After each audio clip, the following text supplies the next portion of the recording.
How's it going, everybody? This is the Uncanny Omar from Near Mint Condition, the home of collected editions.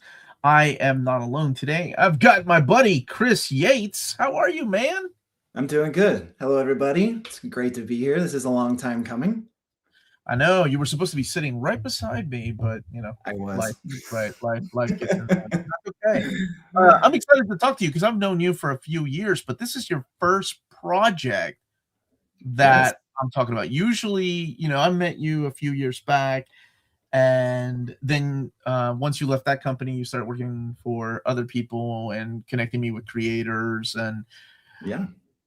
finally, you haven't, dude. I remember when you started talking about this project, and you showed me like some of the artwork in 2023, 2024. And I was like, wow, this is pretty cool. This is the kind of stuff that I would love to have written when I was young, like in high school and stuff, like, because it brought back so many memories, that energy of a giant robot, right? Like a Yep. kid and a giant robot. And long before I even got into Neon Genesis Evangelion and things like that, there was things like Mazinger Z for me. Yeah. Voltron, of course. But yeah, let's talk about this. Let's talk about this project. Yeah.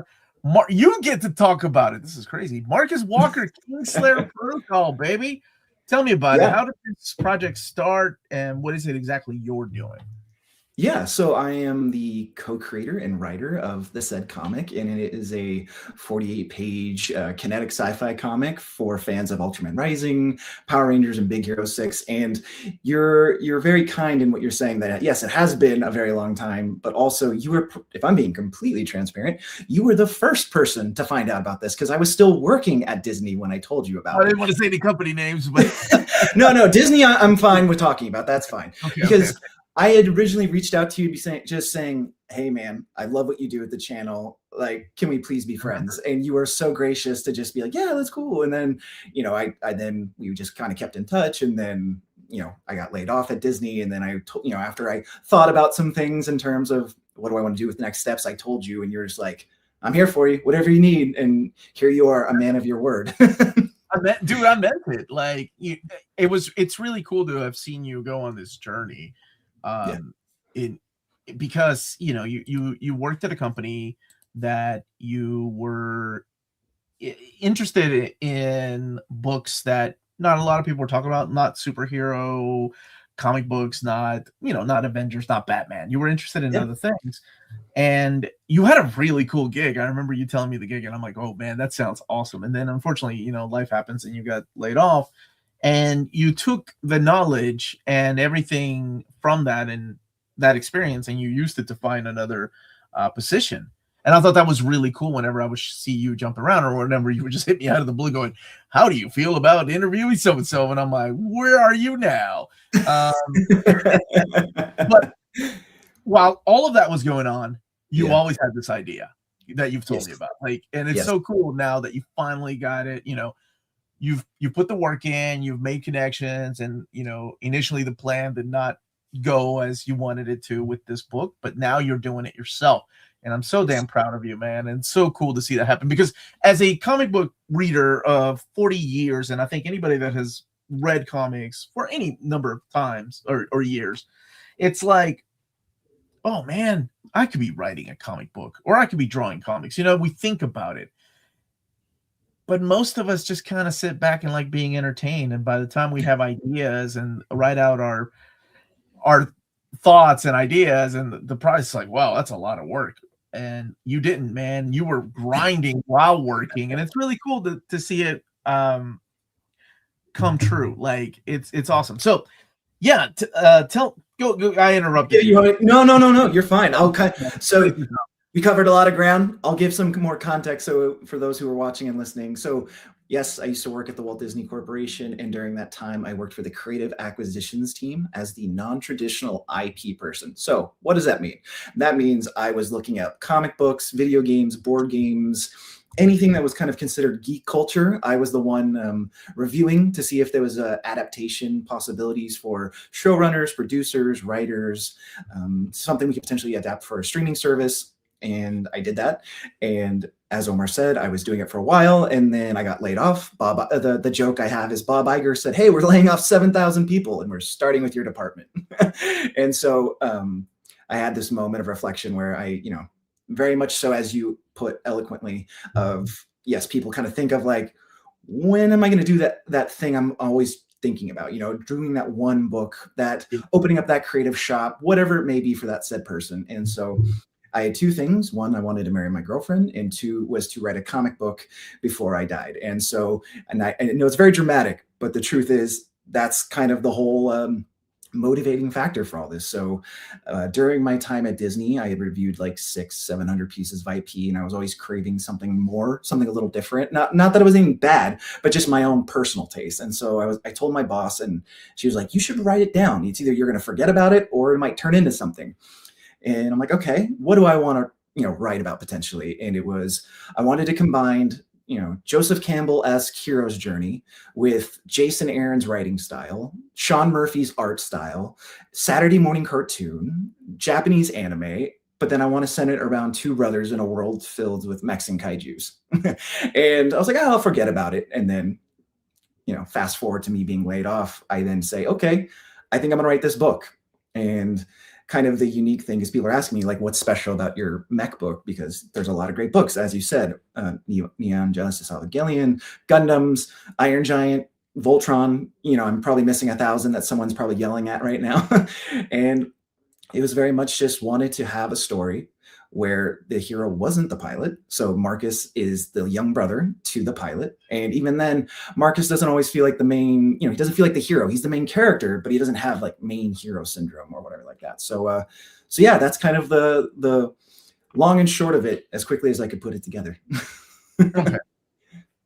And I remember when you introduced me to your artist, because that was the thing about you. It's, people have ideas, right? People are like, "Oh, I'm going to write the story," but and even if you make it that far to writing down the script or writing down the story, it's very difficult to have someone, unless you're talented yourself and can draw, it's really difficult to connect with an artist. But by the time you had pitched to me the second time, you're like, "Oh, dude, I got to show you the artwork." And I'm like, "Wow, you already found an artist?" And you were like, "Well, he's already committed to doing all of this." And and I got to meet Simone I think in 2024. Yep, at New York Comic Con. Yeah. So tell me a little bit about your artists. How did you guys meet? How did that come about? Yeah, so when I did kind of what most writers do in modern times, I went on the Instagram app and just started looking for things, because you go on DeviantArt, ArtStation, Instagram, you kind of just go, what speaks to me on a real level. And I had done some extra reading. I really wanted to be this anime kind of influence. So then I just looked into Power Rangers because I really enjoyed the Boom Studios books. And I was like, okay, I'm really into the Ranger Slayer. So I want to check out the Doc and New Dawn book. And lo and behold, there was an artist named Simone Ragazzoni. And I was like, I think this guy's it. So I checked him out on Instagram, and I had a gut feeling. I'm like, this is just the person I feel that's going to be this is it. So I reached out, and his manager, Enzo, responded because Simone doesn't speak English, and was able to facilitate a conversation between us. And here we are. We kind of just hit the ground running. I quickly realized I would give him 2 sentences, and he would design and craft, as you see the artwork behind me, an elegant portrait of just making me look better. Like his talents are, amazing, because everyone knows him from his Power Ranger stuff, because he's also Rick Hunter, Robotech, I believe, and Dune. Yeah, so he's known for big kind of bombastic things. But the one thing I'm super excited for people to see is now he gets a chance to do quieter moments, those kind of character moments where he probably would never gotten that opportunity. So I'm really excited, not only for hopefully the book to fund, but I would love for people to see what the pages look like. And so this is actually a sneak preview of the artist edition. Yeah. So tell me about this. Like, this is shoot, hold on a second. I'm sorry. It's okay. Simone's art, right?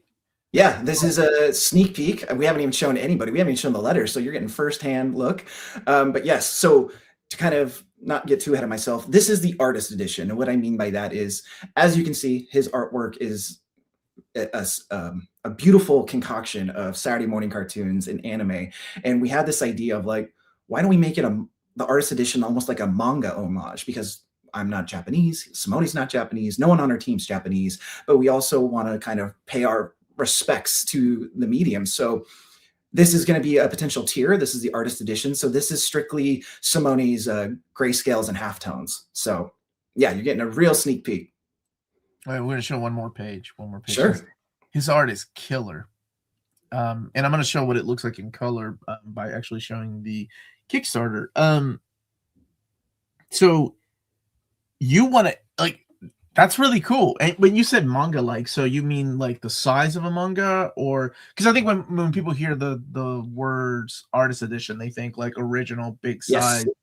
We didn't know what to call it because we didn't want to call it a tankobon because we're not shrinking it smaller and we're not really blowing it up. So we just called it an artist edition. If we do a second one, we'll maybe change it to reflect whatever we do. But we just felt this was at least a way where we could pay homage to, you know, the Japanese style of storytelling without being, you know, culturally appropriating.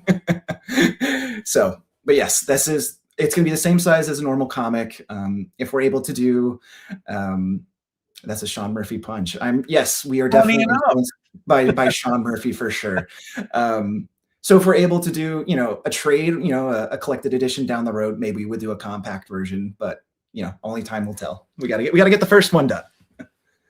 Well, when you mean first one, how many pages are we talking about? Because I had the pleasure of reading it, and it's really cool how much is in here. But how big are you guys making this? And let me show. So when we decided to do it ourselves and do Kickstarter, it was originally conceived as 12 issues, very decompressed. And when we decided to kind of venture out on our own, me and Simone, I'm like, okay, we're going to do the Kevin Smith thing, put all this on credit cards.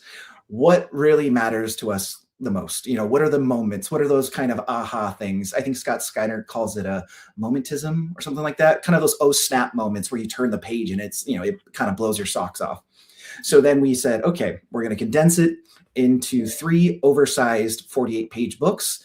And as of right now, this first one is 48 pages and it's technically the first 2 issues combined. Okay.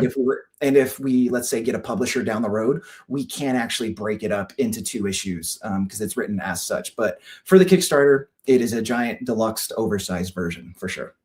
Okay. So let me ask you something about, yes, you know entirely more than I do when it comes to these things. So I've always heard people do this, but you've got creators like Cullen Bunn, creators like Kieran Gillen that have taken to Kickstarter or crowdfunding websites, and then they say once that gets funded, you know, we can see about shopping around to get it distributed through the retail market and the direct market. Can you explain a little bit behind that? Like, sure. Like if somebody were to ask, why is the Kickstarter not good enough? Why do you have to shop it around to like Image or Dark Horse? Absolutely. Okay. So in full transparency, this Kickstarter is good enough for us. We're very happy with it. We have no ulterior motives in terms of like this being a streaming play. I mean, don't get me wrong. If someone loves it and they want to make it into something, cool. But our end goal was the comic. We wanted people to have this book in their hands to read. But the case of business in comics, people want maybe a proof of concept to see if it works. Because how do I say this without spoiling anything or putting anyone in a bad light? There's been other opportunities that we've had with publishers and they say, oh, we don't like it because of this or we like it because of that. And they're like, okay, fair enough. I respect that. So we're just going to do it ourselves. And if we're able to fund and do well, we can then potentially go back to other people or people come to us and be like, hey, we were potentially right. Or, you know, maybe you were right. And so if we want it to get into shops and potentially grow in a real way, because, you know, there's the Kickstarter venue or Kickstarter culture. And then there's like the LCS kind of shopping culture or whatever word you want to use. And in order to get there, you usually have to get a publisher, but we're going to be attempting to reach out to some comics shops while the campaign is running. So again, it's usually like a proof of concept to see if it works and to see if there's something there that maybe a publisher can put some additional funding behind in terms of marketing or exposure or things like that.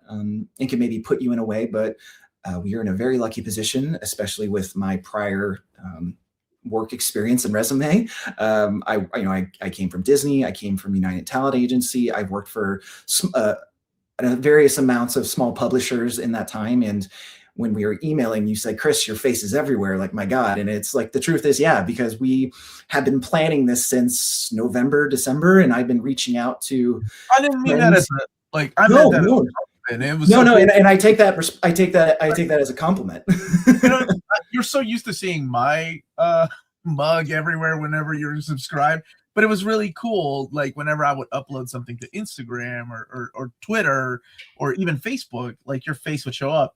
So and so is interviewing Chris Yates, and Chris Yates is appearing on the channel. I'm like, oh, that's so cool, man! Like it's so cool that you have made so many connections over the years, not just with content creators, but also comic book creators too. For example, there is a Sean Murphy cover. Yes, right there. Yeah.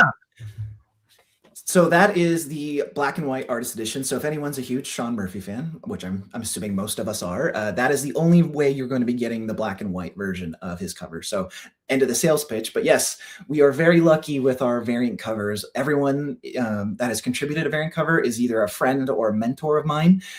Again, since this being our first Kickstarter, we did not want to kind of throw everything against the wall. Specifically for us, we were very intentional with, the artists, not overwhelming potential backers. We didn't want to do t-shirts or keychains or foils or medals. Not that those are bad, but for us specifically, we wanted to be very kind of let the book speak for itself. So when we were picking variant cover artists, I told Sean, I told Rob Gilroy, and they took on a mentorship role. And they're like, hey, you should think about this. Maybe don't do that. And I basically asked them, like, hey, is there a way we could, make a deal where you could contribute a cover? And they said, of course, we can figure something out. So that's kind of how Sean and Rob contributed to the project. And then Sia Oyam, I was fortunate enough to meet through my indie publishing days, former days. And I was able to connect her with Sean, and we just kept in touch. And I was like, hey, I think your art would be killer on my book. Would you be so kind of, can I commission you for a piece? And she's like, of course. And so we became fast friends. And then I kind of told her the marketing plan, the promotion plan, how I was going to be doing the Kickstarter. And she's like, can we potentially partner up and you help me with my Neo Wonderland Kickstarter? And I'm like, absolutely. So I helped her with her Kickstarter. And then the final one is Kevin Keane. He did Gunslinger Spawn, and I think it is also King Spawn. And I just reached out to him. It was a cold email. And I'm like, hey, man, I love your work.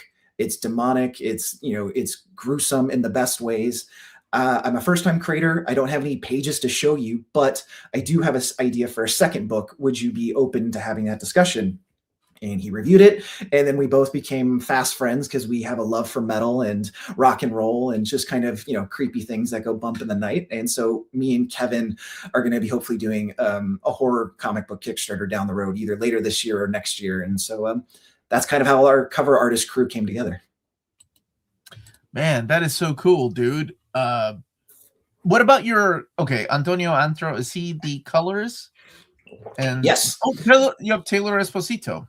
Yes, and the great thing about Antonio, so when we first started this book, the craziest thing was this was at the time Antonio's first book.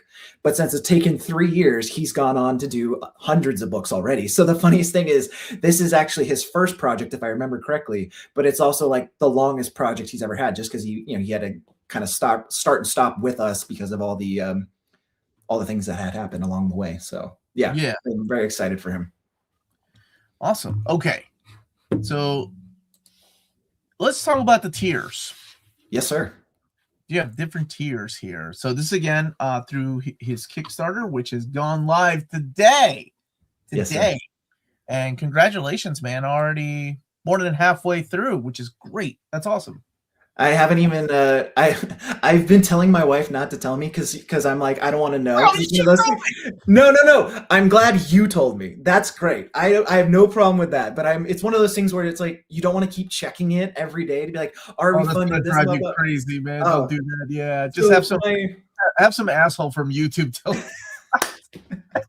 no, because I'd rather have her tell me once we fund, because once we fund, then it's like, okay, now we can kind of relax. The book is going to be coming out no matter what now. And I fingers crossed we'll get there. But at the same time, I want to try and remain humble and just see if we can get there. So yes, we do have a bunch of tiers. And one of the things Yeah. that's super, super important to us is me and Simone know that wallets are super tight and times can be hard and everyone's bandwidth is kind of in a million different directions, so we thought it would be fair to try and keep things as respectful as possible. I mean, especially we've quickly realized Simone's entire fan base is in Europe mostly, so we couldn't charge X amounts of dollars for shipping because that wouldn't be fair to him or his fans that his fan base he's built over the years. So we tried to keep shipping down as low as possible. And we wanted to make sure that we found backers wherever they wanted to be found. What we mean by that is the first one is a digital tier for $10.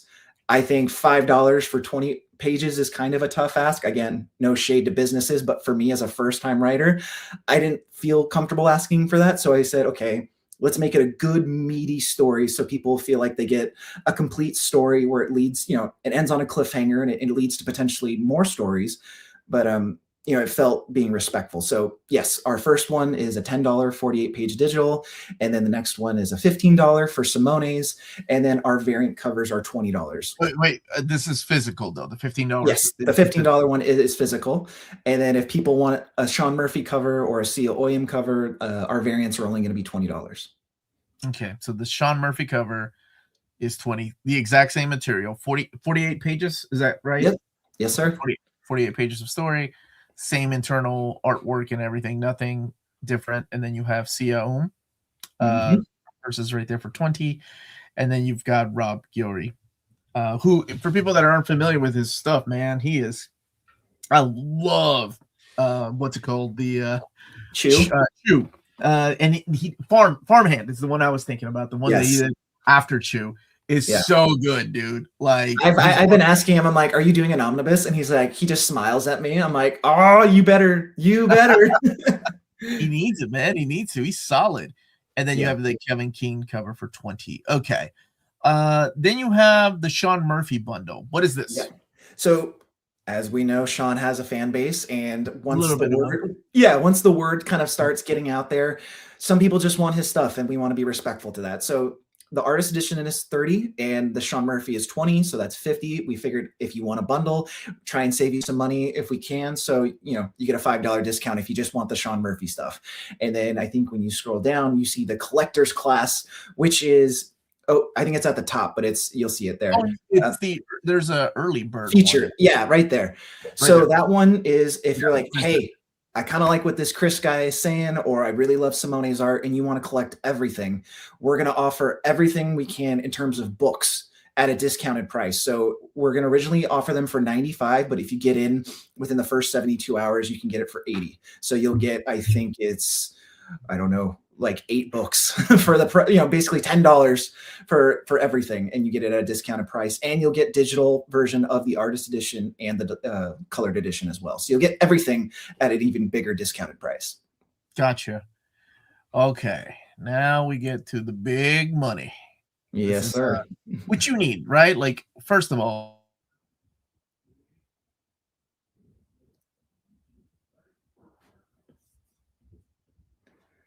oh, did I glitch?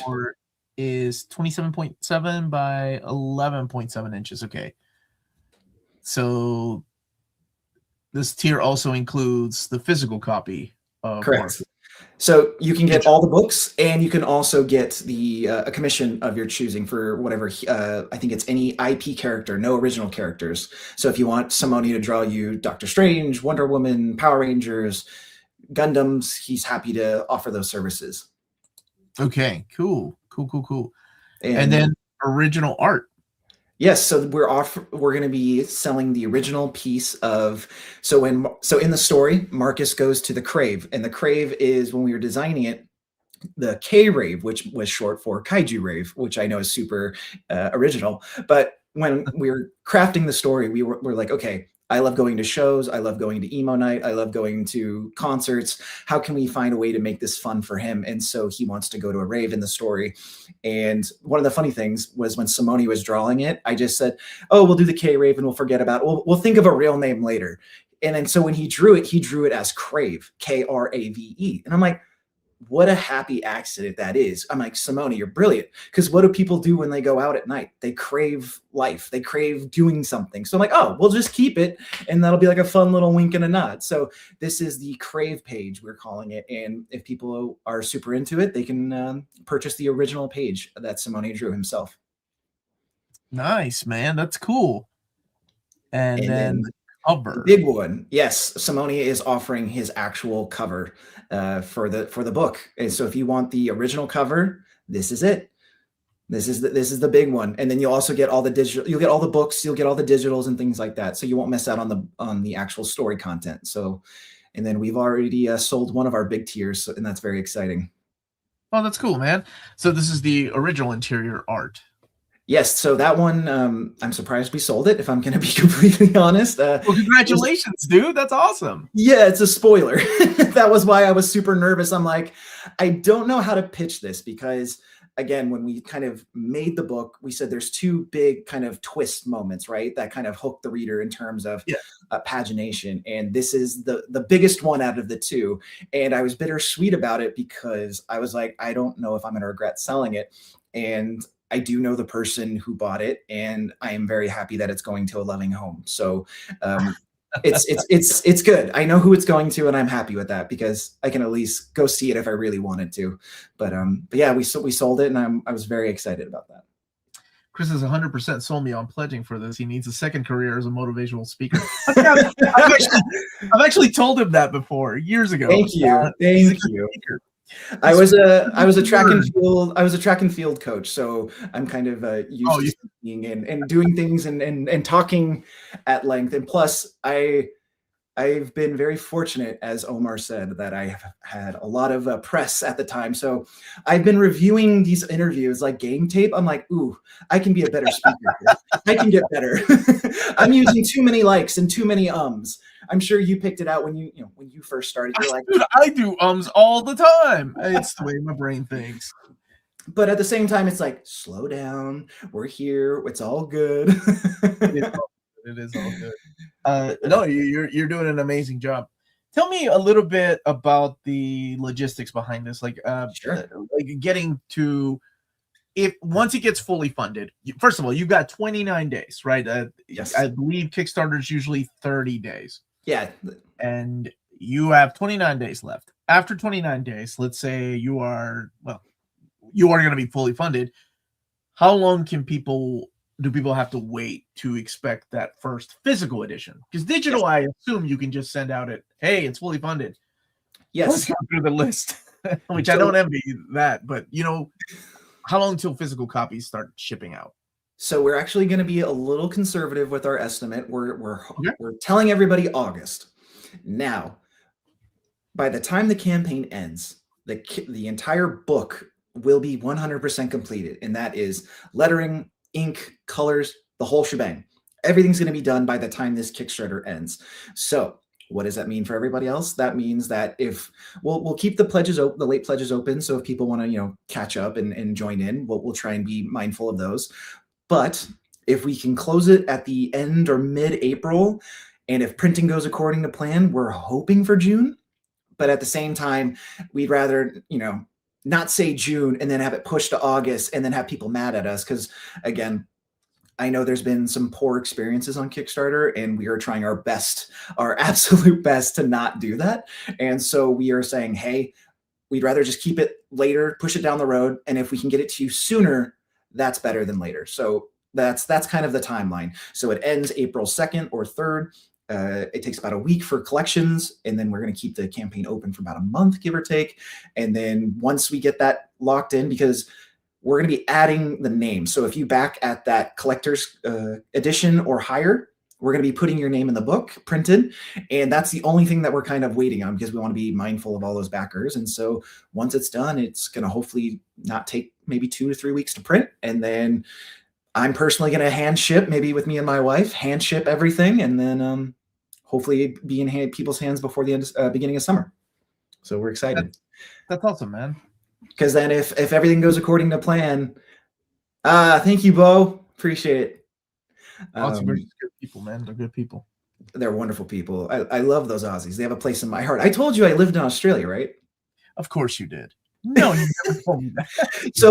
So not to derail the entire conversation, but fun story time. So when I graduated college, my best friend was like, "Hey, let's go see this movie." And I was feeling kind of aimless because I wanted to be in entertainment, but no one was taking me, and I hadn't started my master or my graduate work.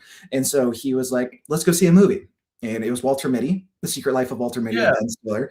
And it's a very schmaltzy kind of Nike commercial ad as a film, where it's like, go live life, be big, be bold, be brave. And it's my favorite movie of all time, which probably has influenced me in this book in some capacity. And when the movie was over, I'm like, oh, I would love to travel. Because at that time I had never traveled abroad. Mm-hmm. And I was like, oh, I would love to travel. And he's like, where would you go? And I'm like, Australia. For some reason, it just speaks to me. Australia and New Zealand, because of Lord of the Rings. And he's like, cool, let's buy a ticket in a week. I'm like, no. He's like, let's do it. And sure as all hell, we bought a one-way ticket to Australia, and we lived in Australia for a few months. My best friend was there for about 1.5 years, and then I came back and started my master's class. So yeah, I lived in Australia. I lived in Sydney, and I lived in Cairns. Man, that's all on a whim because we saw the movie. Knowing you after all these years, it doesn't surprise me at all that, of course, you lived in Australia on a whim because of a movie. And now you're writing a comic book. That's great, dude.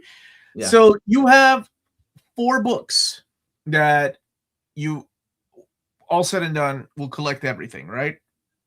So we'll have 3 books. So we're going to do the 3 oversized 48 pages, and then we'll do hopefully the 3 Kickstarters. And if we're so lucky enough to do a collected edition, which I'm sure I'll be asking you your input, we'll do either a trade or a hardcover or something. But yes, because again, we're trying it. It's all on us. It's all on me and Simone. So we're just trying to make a story that people can appreciate and enjoy and potentially fall in love with the characters, whether it's Marcus, Mitzi, Caleb, Clayton, and all that. So we do have a roadmap of where we want to go.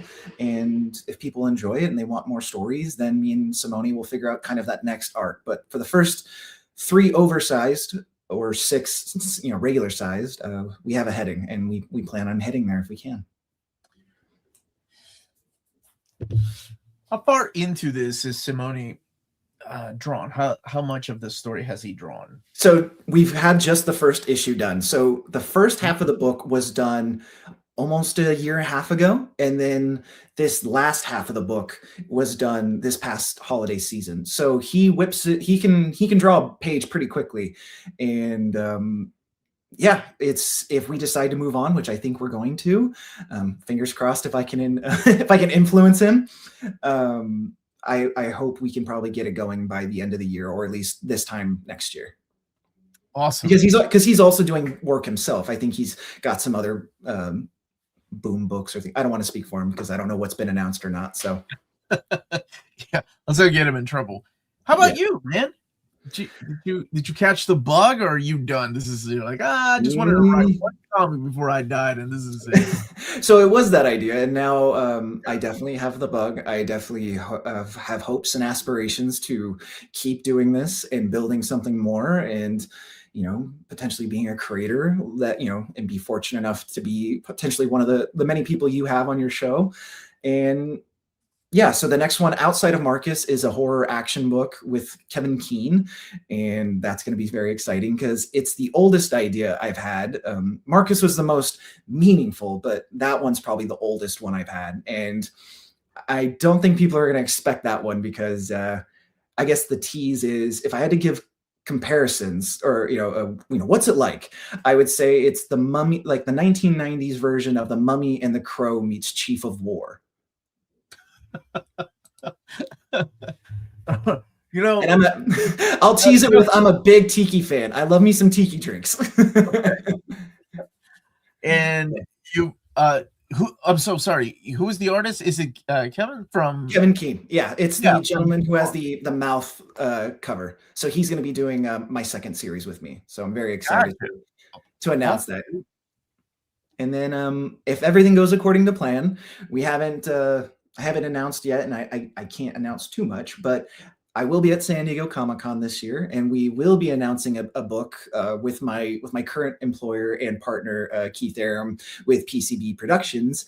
I'll leave it at that, but it's going to be something very cool and very exciting, because it's going to be with potentially with a celebrity, and I'll shut my mouth there because I don't want to say anything too much because it's live. No, smart. I think that's great. Looking forward to that, and looking forward to this getting funded, and looking forward to the rest of the series. This is a really good question, actually. With how long it's been, he's been working on the book, do you think we've seen his art evolve within the book?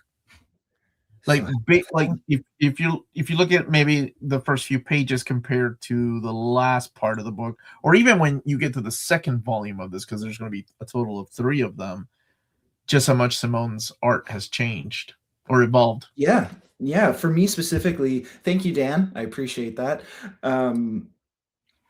I think my writing has gotten stronger. Again, I'm a first-time writer, so I'm not here to pontificate about how well and how great I am, because it's still my first book, and people can very much tell me I'm terrible when it's all said and done. But how I think I've grown is less is more. I wrote a ton of stuff, and then when I would see Simone, his art would just speak for itself. I'm like, why am I going to ruin his art with balloons that don't need to be here? And that's no disrespect to Taylor. It's just like, this doesn't need to have words. He is completely conveying the emotion I am trying to say. So less is definitely more. I think I found the voice of the villain. So the thing here about the Kickstarter, we actually haven't shown any images of the villain, because I know you've read the book, but the villain and how it's revealed is a spoiler, and we're not going to talk about it, and I'll leave it at that. So how I wrote said character definitely changed the most, because of the motivations they had in the forthcoming issues. I was like, oh, I can write it like this, so it makes their arc stronger. They have more reasoning, and I don't know, you can make things a little more messed up in why they're doing these vile, horrid things. And so, yeah, I think if I had to say my writing improved, it was definitely through the villains. And I think with Simone's art, I mean, how it changed from the beginning, I was kind of concerned that maybe we hadn't designed more unique things. Like maybe it had been a little too similar to other properties, because I had very much a mindset of like, I want it to be simple and kind of adaptable, but what I want it to be is this at the end. So by the time he got to the end of the book, that is the story that we wanted to tell. That's how I envisioned those characters from the very beginning. And so to go from what it was in the beginning to now seeing at the end, I mean, Marcus looks like a school kid, but by the time it's done, he is completely transformed into something new and different. And so that's very exciting. And how the older brother Caleb reacts, I think that dynamic has grown tremendously, and especially specifically with Simone's art. So you have a quote here from Steve Maeda. Yes, I do. And that was something I could have never anticipated. I mean, yes, I asked for it, but the way he responded it blew my socks off, because being in a position of working at Disney and UTA, you kind of understand how books work or book publishing works. And if you're a creator and you're able to get a blurb from somebody who has I don't want to say a higher positioning, but just someone who has a kind of a foothold in said genre that you're working in, that could really speak volumes. And so I was like, my book is mechs and kaijus, anime, manga, comic books. Who could be said person to make it feel really special and unique? And Stephen Maeda was the person I thought of. And so my former boss, Elizabeth Newman, works at the management company that he is a part of. And I was like, hey, Elizabeth, if I write you a really nice letter and could you potentially give it to Steve and see if he would like to review my book? And she's like, doesn't hurt to ask. And so I gave it to him, and over the holidays, he read it and he sent me back that wonderful blurb. And I have just been kind of gobsmacked that it came back that. I mean, for him to say my book is a rollicking family adventure with big fights and bigger feels, like, that is the exact quote I was hoping to anticipate for people's responses when they read the book. Because as you've read the book, it is just as much heart as it is bombastic nature. So yeah, it's so cool because when you're reading this, you can't help but think of an anime, right? Like, I can't help but see, like, but honestly, dude, I do the same thing with oh my gosh, Ultra Mega. Like, Ultra Mega, I don't know if you've read Ultra Mega. When I'm reading Ultra Mega, there's a soundtrack in my head. There's like clips of animation that play. And I was doing the same thing with Marcus Walker, which is my way of complimenting you. Thank you for making a story just feel full of energy. And yeah, we definitely. I don't mean to jump over you, but we definitely had that in mind, because if you go to the Kickstarter and you click the video does have music, and it's kind of this kind of angsty metalcore, fun, upbeat beat. Because when I wrote that, I had made a playlist called Euphoric California Dance Metal. Now, what does that mean? I put some of my favorite pop punk, metal, Japanese adjacent kind of J-pop into a playlist. And I know a lot of people write to soundtracks or kind of like, soundscapes. I wrote to this playlist, and that very much inspired it. So that's Bring Me the Horizon, Beartooth, Ice Nine Kills, things of that nature. So it definitely infused itself into the writing process. You ever see yourself revisiting this world? Because you've already written it out, right? This is all said and done. You're done with Mark. Well, I'm sorry. The story has a beginning and an ending. Yeah. So the first 6 issues are the 3 oversized ones. If people want it and Simone's still into it, I mean, again, yes, I would love to keep writing it and doing more things, but I mean, we're also business people, and I want to be mindful of Simone's time, because, drawing pages takes a lot of effort and a lot of energy. And I always want to be mindful of his time, because if he's not either making money or getting some type of level exposure that he can't do himself because he's on the other side of the world, who knows? I mean, if he wants to do it, I'm game for it. And if we get to the trade and he's like, I want to do more, because how we end the 6th issue or the 3rd oversized, it completely resets the table for new and exciting adventures. And that's the one where I'm like, we can do whatever we want now, pal. Like, we can completely, it's our sandbox. So. Oh, awesome. Now, this is a question for you. So excited about this.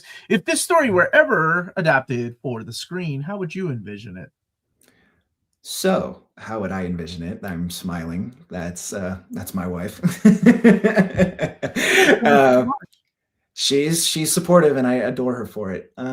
If we did have an adaptation, I would love for it to be an anime. Truthfully, I mean, it speaks for itself.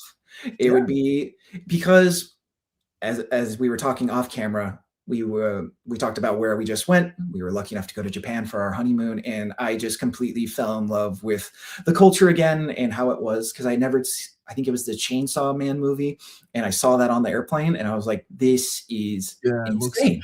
Man. This is. I noticed some of the figures behind you, but I didn't say anything. Oh, no. Okay, so this one is Agent Venom. I got that in Japan. So it's Yamaguchi. It's a Japanese exclusive, and that one is Cinderace from Pokemon. I'm a huge Firestarter guy, so I had no idea you were into Pokemon. I'm learning all these things about you today, and I've known you. Well, I'm an old school, Fire and Blue guy from back in the days with the Game Boys, But Cinderace is my guy. So, but yeah, when we went to Japan, I just fell in love with animation, and that whole structure and business model that they have for the Japanese, from manga to anime, is seamless. It's everything you would want as a creator, because you make the book and the book hopefully catches on, and then you just flip it to anime, and then it kind of feeds itself, because then, like, the books keep coming out, and then 6 months to a year later, the animation comes out, and then that brings readers back into the book. And so the Japanese have that down. That is a foolproof plan that works. And I'm sure there's things behind the scenes that we don't know, but I know there are creators who are trying to replicate that. Case in point, Robert Kirkman with Invincible.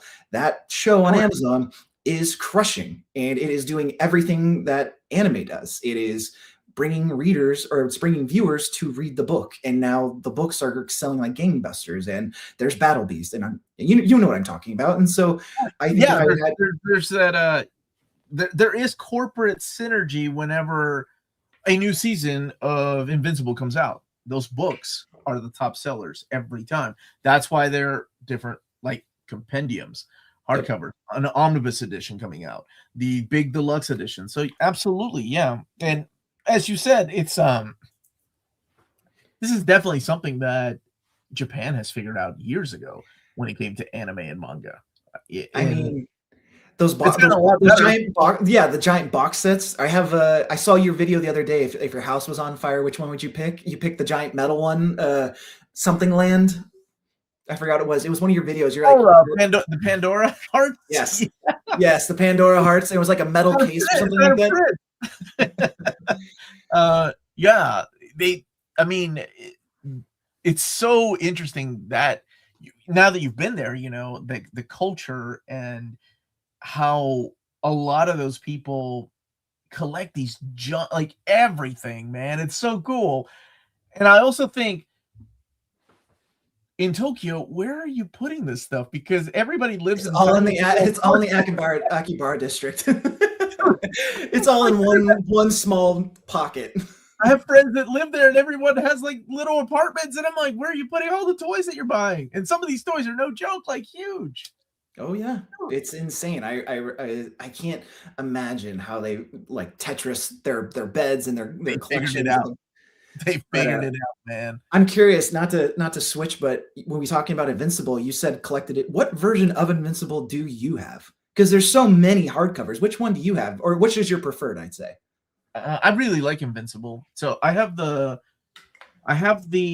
deluxe hardcovers, and then I have the big slipcases. I need volume 3. That one just came back to print, and I'll probably pick up the omnibus because, you know, but this is what I do for a living, right? I have to compare it to one.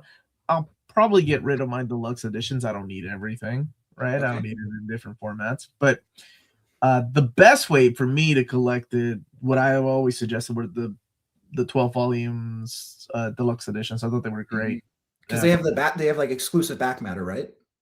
Yeah, more so than the trade paperbacks did, and then more so than the compendium. But I don't know what the omnibus back matter is, so we will see. You know, it could be that, oh, this is better, or oh, this is just as good as the trade paper or the deluxe editions. But it is really cool. Like, you see that, right? And now you're writing the story, and you're already imagining all these comics coming together for a deluxe edition. And I love that, because that's the way, you know, I think. It's like, okay, these stories are cool to come out in single issue format. They're available in digital format, but from beginning to end, to have it in one hardcover, one trade paperback, is just to me, it's like a dream come true. So looking forward to it, man. Thank you. I have another question for you. When people come to you, was interviewing who? Yes, I'm asking. So when someone comes to you, let's say like a DC, a Marvel, insert publisher's name, and they're like, "Hey, can you give us your kind of do's and don'ts of omnibus building, or what should we potentially include?" Like, do they come to you for consulting, or do you just kind of do whatever it is you do? Like, I think books shouldn't be more than this pages because then the spine cracks, or maybe we don't use this type of printer, or, you know, what is like the kind of nitty gritty, like baseball talk, you know what I mean? No, they have asked me in the past, and every time they ask, you know, it's a very humbling experience for any publisher, not just the big two, but like Mad Cave has asked, or Dark Horse, or IDW. Usually it's got to do with mapping, and then the paper stock, not limiting yourself to the different paper stock that is out there, just because something that we're used to is glossy. A lot of people seem to think that is the high end, that's as good as it gets, but there's different paper stocks. I mean, I think Simone's art would look great in glossy paper stock, honestly, because he's got those colors that are added to it. That just, I don't know. I think it would look really vibrant. Back matter to me is I'm writing a note. Glossy paper stock. I think you already had the right idea, man. Like, Okay, cool. back matter is very important to people. To me, like when I think of it like this, right? You have the days of the DVDs, right? Like there were DVDs, Yes. then there were collector edition DVDs, and then the ultimate edition. To me, like the higher end books, the more you pay, I would expect to have a little bit more. Like some of the DVDs, like the more you paid, you would have like a commentary, cool. Yep. Or all the extras, all the behind the scenes, that's awesome. Or all the outtakes. People pay for extra stuff like that. It's not just about bigger art, right? Sometimes it's honestly about what you're putting in as extras. And I think when you were already thinking about the artist edition, like his art, solid, dude. To have a lot of it in black and white in the back, to have the script, to have the pitch, to have the behind the scenes, I think it would, it would fill up your book. That's the other problem too. It's like, you're limited to how big you want to make it, because everybody wants to make their book huge, and then reality hits, and that's gonna cost an extra $50, or I'm sorry, not like extra 50, but like extra like $3 or something added cost of the book. Do you think, because I personally think Rick Remender does it beautifully. His big giant generator oversized editions always have some like exclusive back matter. Yeah, you have it right there. I think he does. Yeah, he does it, I think, the best, in all honesty, because you feel like you get the entire package. And I've always told him that. We talked about Image. We talked about Invincible. I'm not a fan of the way those books are mapped, because one of the things that, here, let me just show you. So, for example, you're right. I think Remender, he's kind of killing it, and I'm glad that he went this route, because it stands out. This is bigger than your average deluxe edition. But what they do here is, they have the cover, and it's a textless cover, but the number right there, and then you have the issue. You better be careful, because there's a lot of deaths in this issue. What Kirkman and Skybound do is put all of the covers in the back. They give you the story, because he wants you to feel like you're reading a book. Like, this is a chapter, issues 1 through 6 are one chapter, and then they put all the covers with the back matter. I'm not a fan of that at all, because I know what I'm reading. This is a comic book. I want to know what issue I'm on. I don't need to know if a guessing game. What's his name? Jonathan Hickman does this exact same thing when he maps his books. He likes people to experience it as a novel, not as a single issue collected into a trade paperback and then collected into a hardcover. Got it. Okay. I was going to say Hickman, because his East of West I'm so mad at myself, because I flipped, when it came out during COVID or something like that, I flipped the second and third one, and now I'm kicking myself because those things are so expensive and out of print. Yeah. And it doesn't help when the creator's like, this will never have another print run, right? Like, they kill. Remender does that too from time to time, and I'm like, yeah, okay, guys. No, not Remender. I'm sorry. What's his name? Ed Brubaker. He did that with Kill or Be Killed, I think. I'm like, come on, don't say that. Now someone can just get in his ear and be like, hey, Dragata's kind of the hottest artist at the moment right now. Can we please get a reprint? You know what I mean? Well, it's what's it called, right? It's like it's like the Rolling Stones, right? This is the last tour until the next tour. Like, I think it will be reprinted. Absolutely. Well, they put out an article on Deadline or Variety saying, hey, it's being adapted, and then you have that reprint ready to flush, and they're printing money again. Yeah, that's Image, as you know, is a little different than like Marvel and DC. Marvel and DC get the decisions, right? Image is like, creator gets involved, like, oh, maybe we should reprint this. Image goes, well, the numbers here showed that didn't sell that well as a hardcover. Maybe we can do the trade paperback. Oh, how about you meet me halfway?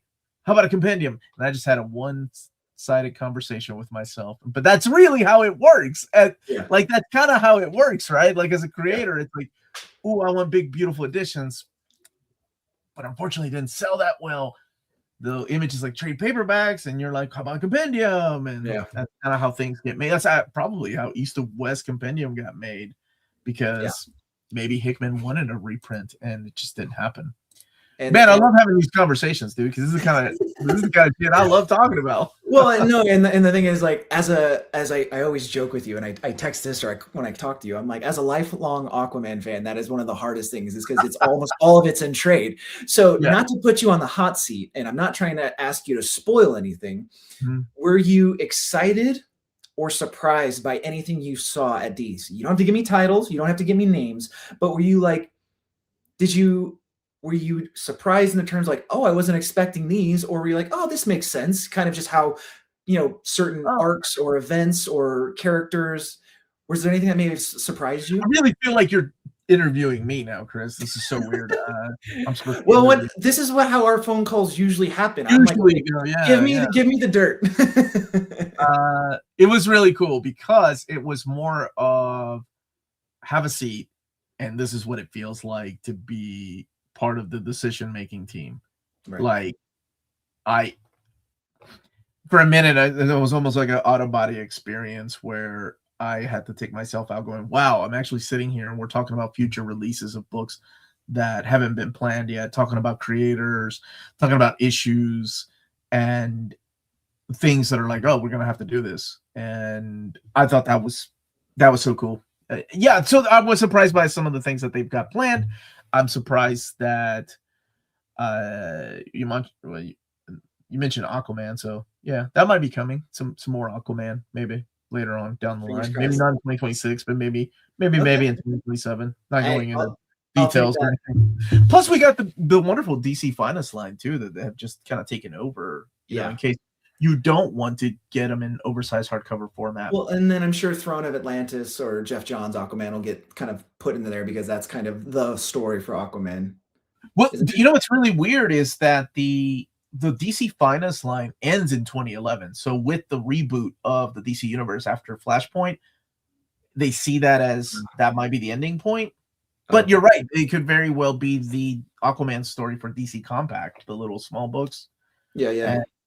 And I don't think they've chosen one for Aquaman yet. But I mean, if I had a choice, my favorite run is Peter David's Aquaman. Yeah, I was gonna say. But I think Jeff Johns' run is probably easier to get into than Peter David's run on Aquaman. And Dan Abnett and Kelly Sue right behind. Right after. Yeah, we need that stuff collected too. Or the Reaper stuff, man. Yeah. I'm 100%. And so, I mean, again, I'm not trying to put you on the spot, but I understand how hard you've been working at this thing, building it into your job and doing all these kinds of reviews and interviews. If you were to have the opportunity to talk to Omar when you started this and be like, hey, this is the journey you're about to take and you're going to end up here at DC, what do you think that version of you would say? The young Omar. Oh man, I think about this sometimes. How much did I smoke? Why is there an version of me? An older version? Why is there no? I think it would really. I mean, I think about it as a fan of comics when I was 12, 13, when everything was comics, when all I wanted to do was work in the field of comics. What I would say to my older self, like, what are you talking about, dude? Like, you what is the internet? I don't know. I would find it hard to believe because, as you know, comics are a niche, right? Like, it's already a niche. And then what I do is a niche of a niche. It's like not single issues. You know what I mean? People have built channels on single issues and reviewing books on Wednesdays, and I think that's wonderful. We need that out there. We need more true comic book journalism because that as journalism is a dying form out there. But it's so crazy to me. I don't know. I would find it hard to believe that I've gotten so many subscribers just on all the hard work. And yeah, I would find it hard to believe that I was able to build something from a thing I'm into, but I didn't think anyone else was into. And then on top of that, getting to go to DC, like getting invited to go to the DC offices because of the passion and the things I talk about on my videos, that's crazy. Yeah. Surreal, man. It's you never know where life is gonna take you, that's for sure. Like, as you know, right? 100%. Yeah. Actually, you probably knew. Your ass went to freaking Australia on a whim, so never mind. Nothing surprises you at this point. I mean, again, I truly wanted to say, you know, with the whole getting married, putting out a book, this is all kind of icing on the cake. The fact that as I get to talk to a lot of wonderful people and kind of promote this Kickstarter and, you know, get Simone's art out there, it's a very wonderful thing, truthfully. And I really do want to say this as your friend, but also as someone who's being interviewed by you. You have built something, my friend, that is truly special. Like, everyone who makes content tries to make their own thing and make it unique and make it special. And I always want to take a moment to tell people that, because you do work so hard. And now you're at, you know, you were at DC. Like, could you imagine, like, how wonderful is that? And so I always want to tell you specifically, every time we talk, like, thank you for always being a friend and kind of sharing your wisdom and time with me, because this has been fantastic. And I don't mean to pivot too much, but it's kind of on my mind. And I just want to say thank you, because you were the first person, the first one to answer my emails and talk and do this 3 years ago. And it has not been lost on me. And I really want to say that to you on air with your viewership and listenership, because I don't know if other people say that, and I'm not trying to put anyone else in the corner, but I feel like it is my duty to say thank you and to make sure that I say it, you know, on air, because I just hope you're not feeling taken for granted at any stage at this point, because you have built something for this community. You have built something for comics and for collected editions, man. And I hope you realize that, because if you don't, I just said it. And thank you for having me, man. Oh, dude, it's my pleasure, Chris. Like, you know, the moment that you reached out to me and we started talking and we bonded, and I knew that one day I would have you on the show to talk about your book that you've been dreaming about making. Man. So I forget. I do, man. Like, cause you know, it's the hustle. It's the grind, right? It's like you don't have time to sit back and enjoy the things that you have done and have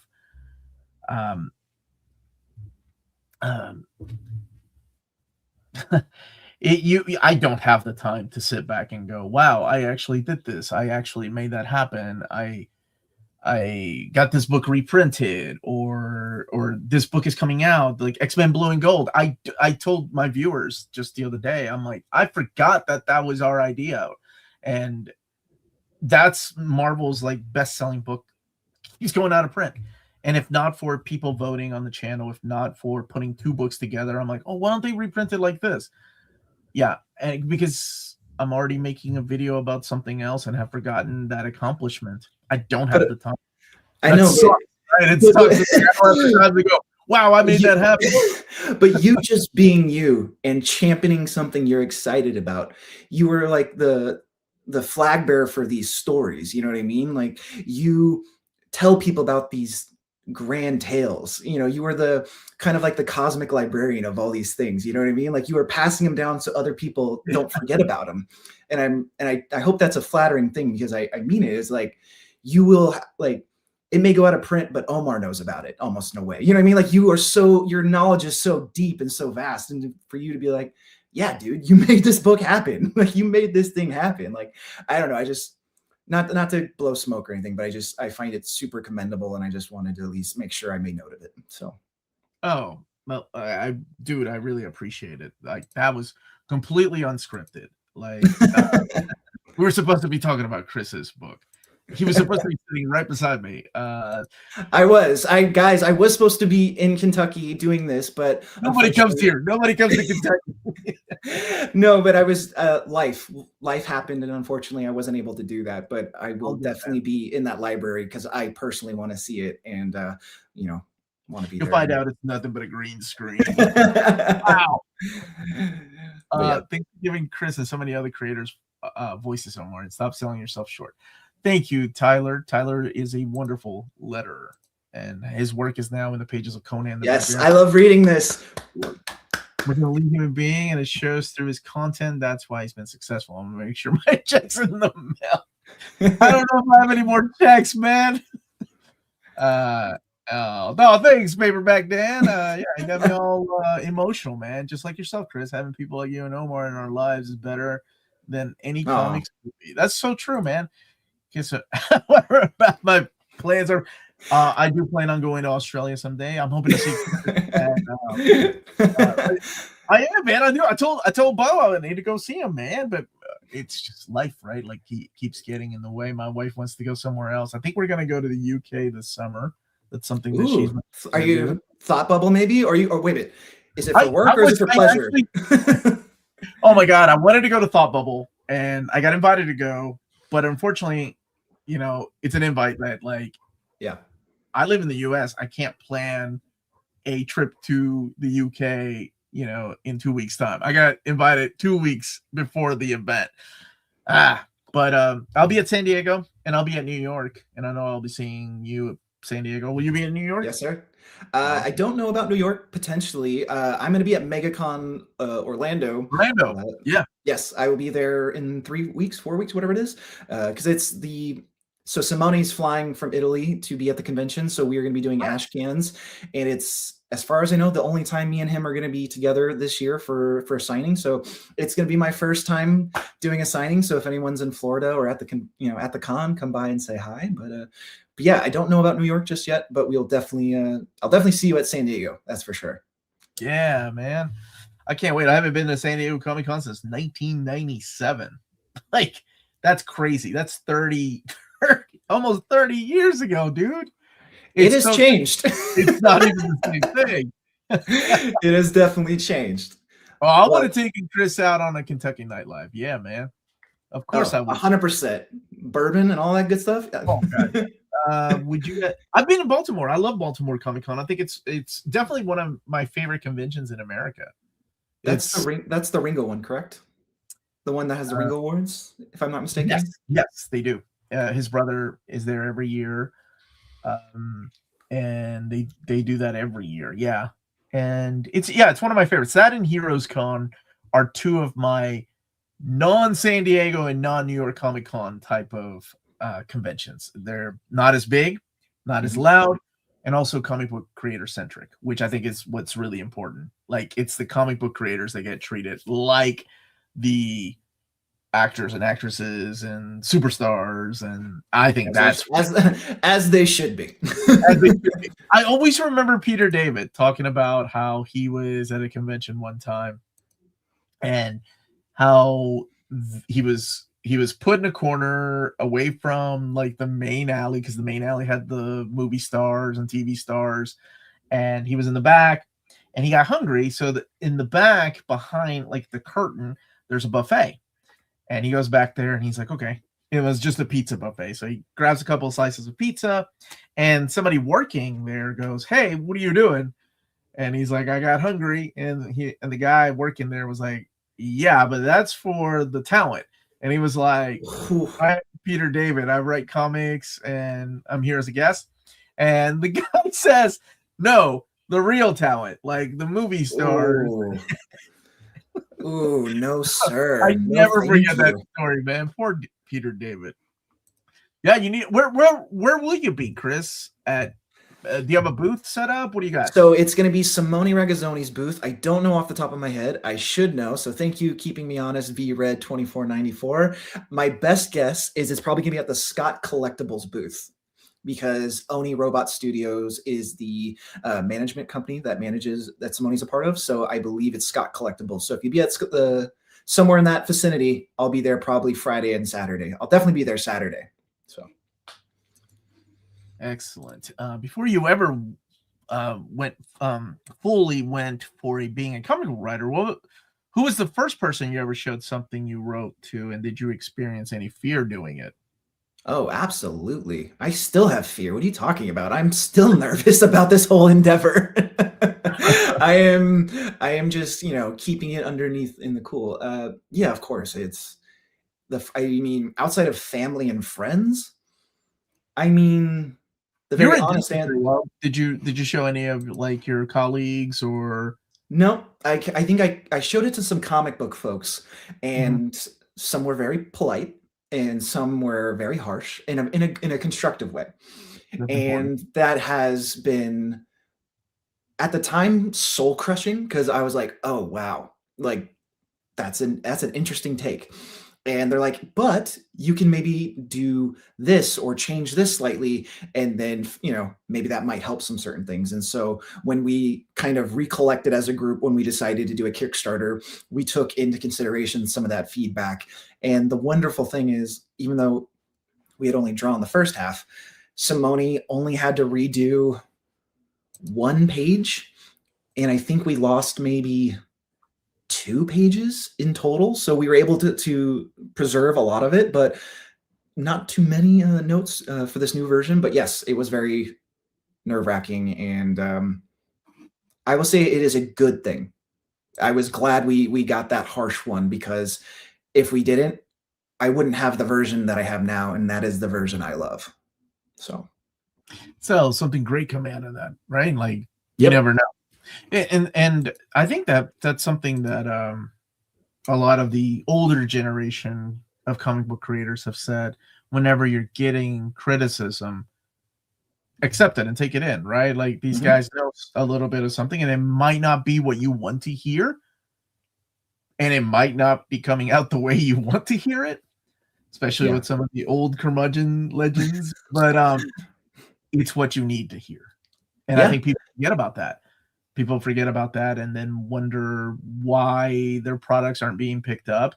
I've talked to a lot of comic creators, a lot of the people that own their own companies, whether it's McFarlane or Silvestri with Top Cow, and Silvestri at Top Cow always has that year. It's almost become like an annual talent surge.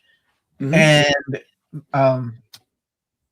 Matt was telling me that you'd be surprised how many people don't take criticism. They're like, nah, I think I'll just keep doing it this way.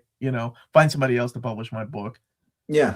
I mean, some of the criticism, you have to take it twofold, right? Like, one, are they trying to actually be constructive for your book? And two, are they coming at it from their perspective, and that perspective is being a curmudgeon? Are they giving you actual, like, it's your job to kind of sift through and be like, okay, what really makes sense here? Like, what's actually good feedback versus they're just like pissed off because they didn't eat or take a nap that day. You know what I mean? Right. So, yeah. And is it wrong to assume writing never stops being so racking? I mean, I think, again, as a first-time creator, I don't want to pontificate, but if I had to make my best educated guess, I think it should be, because that means you're trying something new. And I think that's the best way to do things, is to just put yourself out there as much as you possibly can and see if it works. Because at the end of the day, art is subjective, and some people could love Marcus, some people could hate it, but I love it, and we're gonna just keep trying. And with other books and other stories, we'll keep trying. But this is something I'm very passionate about now, and I'm fully in. Awesome. It's good to know that you're going to be there, and he'll try to beat you on Saturday. And here is the link, and the link is also in the description of the video as we begin to wrap up. In case you are watching this later and you want to check it out, if you saw some of the artwork and you're like, whoa, that looks killer, man. But this is the Marcus Walker Kingslayer Protocol. This is the Kickstarter link that I shared in the description of the video and right now in the chat. And this will give you all the tiers, the ones that are still available, like some of the original art, the cover, which is crazy, which I'm sure part of you is like, I want to buy that for myself. As long as it goes to a loving home, I'm happy. As long as it goes to a loving home. That is so true. But check it out, man. Now, thank you. Any last words, Chris, before we wrap up tonight? No, just again, thank you. This is wonderful, and I'm so glad we were able to do it. And me too, man. Thank you to everyone who's stayed this long and has listened to me talk and checks out the book. I really do appreciate, me and Simone really do appreciate that. So again, even though I kind of made a quick U-turn or a detour real quick, I meant every word. And thank you for doing what you do, because you do help comics in a real way. And I hope you never forget that, whether it's someone telling you or you're able to take that moment. Just keep doing what you're doing, sir, because you're doing the Lord's work. Oh, dude, thank you so much. And yeah, I will for as long as I can keep going. And everybody, thank you all so much for watching. Check out Marcus Walker, Kingslayer Protocol, a kinetic sci-fi comic. I love the subtitle. That will be the Kickstarter started today and will be going on for 29 more days. Don't wait till the last second if you're thinking about, especially if you're thinking about some original art. Would hate for anybody to miss out on it. But yeah, definitely check it out. Back it. Show Chris some love. And that's it, everybody. Everyone, stay healthy and safe. We are out of here. Have a good one.